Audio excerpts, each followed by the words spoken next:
GDC 2019 Google Stadia was just announced, and hot damn is it amazing.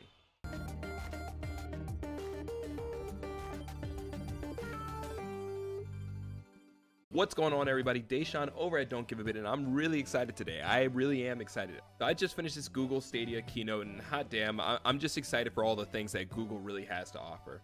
Now, this is just going to be a quick summary video. I know this is not the traditional video I usually do, but I really just wanted to talk about this as soon as I could.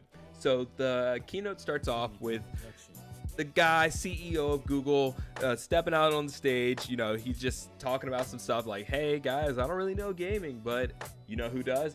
Boom, in walks Phil Harrison. Now, Phil Harrison walks in and is just like, all right, guys, yeah, I've had my time at Sony, I've had my time at Microsoft, but now I'm here at Google and I'm here to rock things. Now, this shows Google knows what they're doing when it comes to games. Reason being is because Phil Harrison knows what gamers want. He knows what gamers talk about and what's the rumblings and jumblings of what's going on.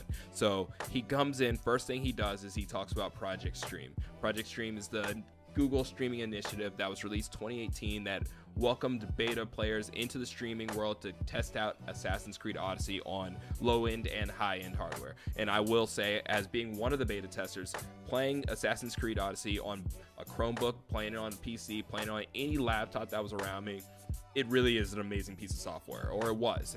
I had a great time. And then on top of that, they actually gave you a free copy of Assassin's Creed after all that. So you get in the beta and then they're like, hey, here you go, just take it, you know, have the game. Thanks for playing.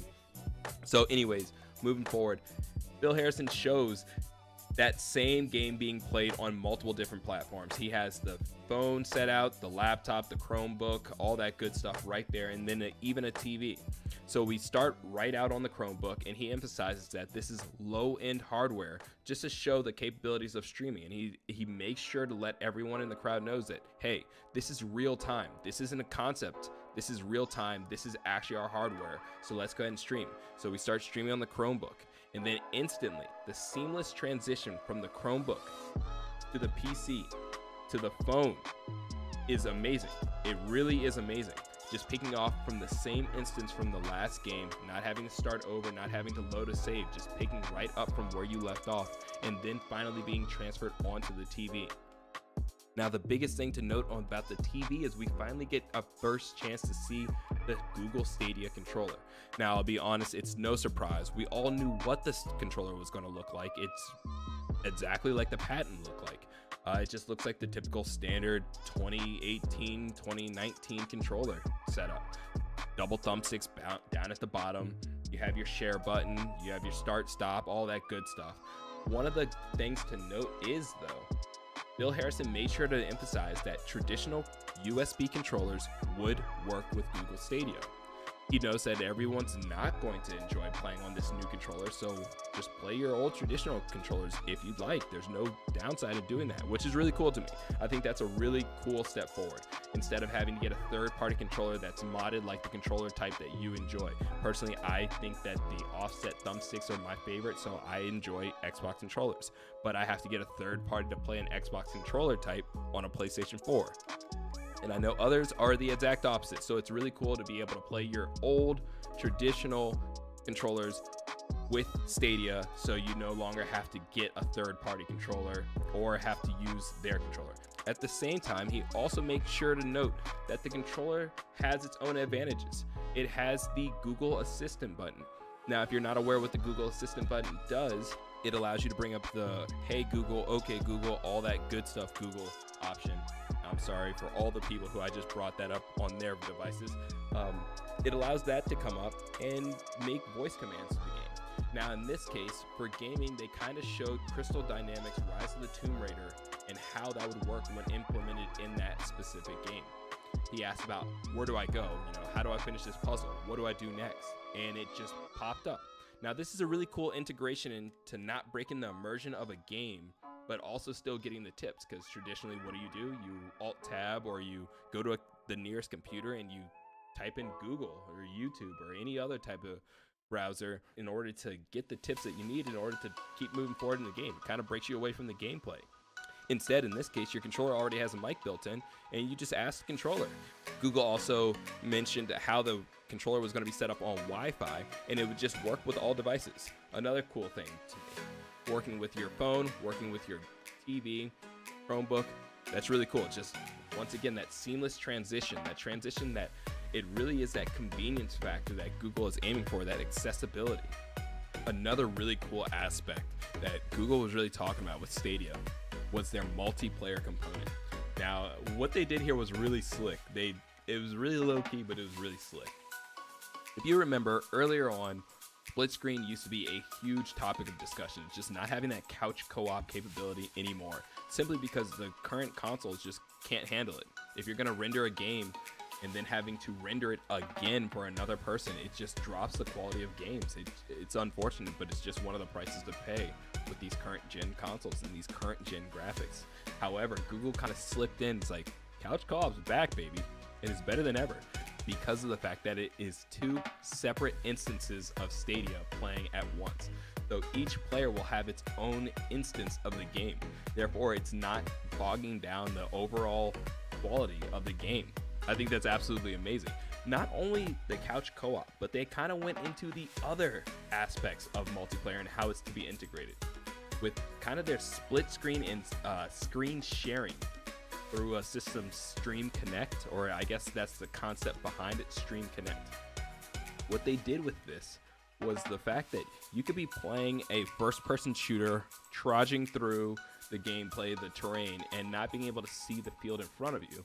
And maybe your player, your partner, your friend, or someone else is playing and they're in a helicopter and they're flying over the battlefield.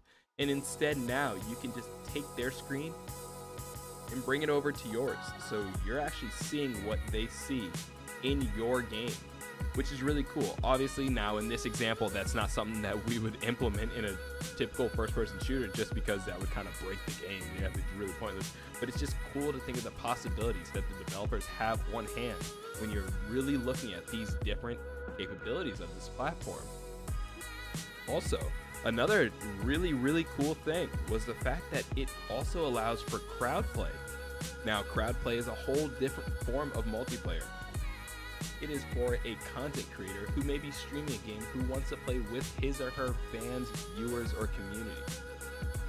Think of it as a lobby system.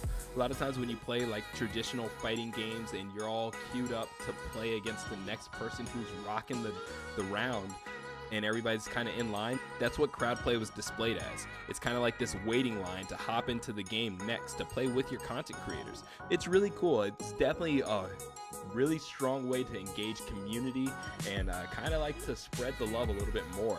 I can't imagine playing a fighting game with a person who's streaming and just no longer wishing that you could hop into their game lobby, but instead just watching their stream and then just hit join and waiting next in line for your turn.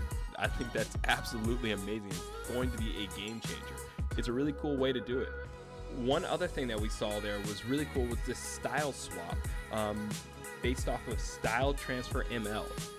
So they had Luz Sancho come up from Tequila Works and kind of talk about this entire palette swapping mechanic that can happen on the go during the games.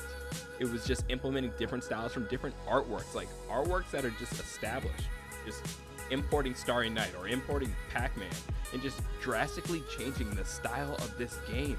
It was absolutely amazing. And what this also does, it allows developers to create a game in the vision that they envisioned from the beginning. And say if they change halfway through, maybe they have a dream, maybe they have inspiration from another thing and they want to just change up the style of the game, they can do that on the fly. No longer do they have to start the entire game over or scrap an idea just simply because it would require too much work, too much assets to completely change the art style. So these implementing ever-flowing designs are really cool, especially if you just think about it. Create a game that's based on a dream, and dreams never make sense. Dreams are always fluid and always ever changing. And now implementing this new art style into these games really shows off the capabilities of that, and it's absolutely outstanding. It's really crazy to me. Now they also had Stadia's software engineer come out on stage and talk about the possibilities of the future for Stadia. They said that upon release, which is in 2019, by the way, all right, 2019, this year, upon release, Stadia will be able to play 4K 60 frames per second. That's amazing. The current consoles right now don't play native 4K, and now we're going to be able to stream it. Now, don't get me wrong, I understand the infrastructure is not there for everyone around the world, but 4K streaming and not requiring a platform or a console, just put in the Chromecast or open up the browser, that's amazing to me. They also said that it's going to have a future goal of 8K at 120 frames per second. Now, there was no release date on when that would happen. The engineer also made sure that he noted that we know, they understand there's not that many platforms out there that can stream 8K, but the capability will be there. So I thought that was still a really cool thing.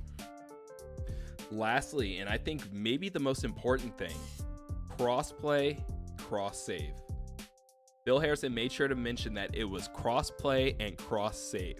We are already saving our games to the cloud. Now imagine being able to bring them right over to Stadia, playing them on your phone on the go, playing them on your tablet on the go, sitting down on the toilet and busting out the laptop.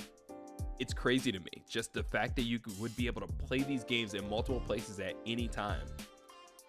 Now, I have no idea if Microsoft is going to play nice with Stadia. Microsoft has been playing nice with everybody all year long, and we all know that, and we've all been kind of like champing at the bit for Microsoft to keep doing this. Like, this is fantastic. However, Microsoft has its own streaming platform. We can't expect them to play nice with Stadia, although I hope that they do. I'm really interested to find out. Thankfully, Microsoft is streaming tomorrow, so we will find out more about that. But the idea of cross-platform, cross-save is fantastic.